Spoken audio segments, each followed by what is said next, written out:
जी की जय, भगवद गीता जी की। संबंध इस प्रकार पूर्व श्लोक में निगुण उपासना की अपेक्षा सगुण उपासना की सुगमता का प्रतिपादन किया गया। इसलिए अब भगवान अर्जुन को उसी प्रकार मन बुद्धि लगाकर सगुण उपासना करने की आज्ञा देते हैं। मैं ये मन मयि बुद्धि निवेश्य निवसिष्यसि मय्येव अत उत्तरव न संशय। मुझ में मन को लगा और मुझ में ही बुद्धि को लगा, इसके उपरांत तू मुझ में ही निवास करेगा, इससे कुछ भी संशय नहीं है। बुद्धि और मन को भगवान में लगाना किसे कहते हैं? जो संपूर्ण चराचर संसार को व्यापक करके सबके हृदय में स्थित है और जो दयालुता, स्वर्गता, सुशीलता तथा सुहृदता आदि अनंत गुणों के समुद्र है।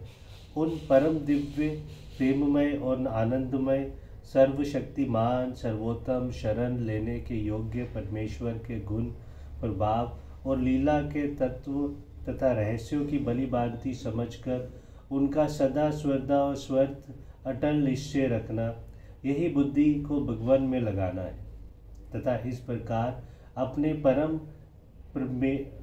प्रेमास्पद पुरुषोत्तम भगवान के अतिरिक्त अनन्य समस्त विशेषों से आस्तिक को स्वरता हटाकर मन को केवल उन्हीं में तन्मय कर देना और नित्य निरंतर उपयुक्त प्रकार से उनका चिंतन करते रहना, यही मन को भगवान में लगाना है।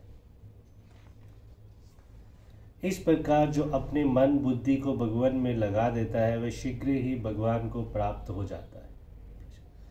भगवान ने मन बुद्धि लगाने पर यदि मनुष्य को निश्चय ही भगवान की प्राप्ति हो जाती है तो फिर सब लोग भगवान में मन बुद्धि क्यों नहीं लगाते? गुण, प्रभाव और लीला के तत्व और रहस्य को न जानने के कारण भगवान में श्रद्धा प्रेम नहीं होता और अज्ञान जनित अस्तित्व के कारण संसारिक विशेषों का चिंतन होता रहता है।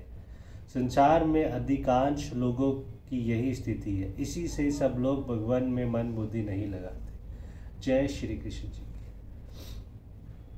जिस अज्ञान जनित आस्तिक से लोगों में संसारिक भोगों की चिंतन की बुरी आदत पड़ रही है, उसके छूटने का क्या उपाय है?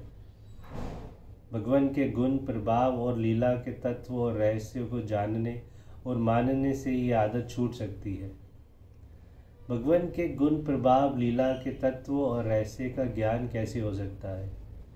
भगवान के गुण, प्रभाव और लीला के तत्व और रहस्य को जानने वाले महापुरुषों का संग, उनके गुण और आचरणों का अनुकरण तथा भोग, आलस्य और प्रमाद को छोड़कर उनके बतलाए हुए मार्ग का विश्व स्वरूप तत्परता के साथ अनुसरण करने से उनका ज्ञान हो सकता है। जय श्री कृष्ण जी की जय।